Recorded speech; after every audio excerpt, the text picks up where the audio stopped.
This might just look like a normal chair, but it's actually the most overcomplicated chair in video game history. This is supposed to be a prop that can be knocked around from attacks, explosion shockwaves, and by just running into it. And not only does it bounce and fly around, but the sprite flips and twists around in the air. Physics props like this chair are actually based off of giblets in my game. When an enemy dies from an explosion, the giblets they release are somewhat of an optical illusion. This part here, where the shadow is at, is the actual physics object that flies around and bounces off of walls and stuff. And the sprite that bounces up and down uses simulated physics from code and doesn't even have any actual collision. The big difference between physics props and giblets is that physics props are dormant at first and has a hurt box where it can receive damage and knockback. The chair has a sprite sheet of 64 sprites, but how does the game know which sprite to use?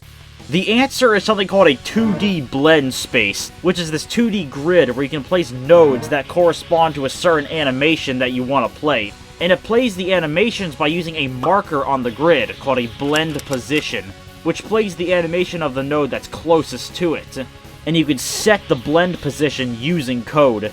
A common use for it, for example, is running animations, where you set the blend position using the player's velocity and place the animation nodes in the direction you want it to be.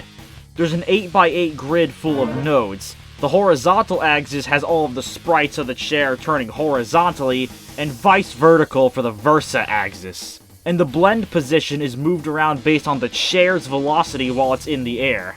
The big problem now is that sometimes it can stop at weird angles, which I mean, I guess there's a chance that you can stand a chair up this way, but that's really rare. So all of the quote-unquote unstable positions have a tilt value, where if the velocity is low enough, it tilts to a stable position, like standing upright, upside down, or lying on its side. All of this can not be found in my game, Anti-Human Arcade, because it's coming in a future update, but there is a demo available now on itch.io if you're interested. Links will be in the description and the pinned comment. Oh, you can't actually sit on it though.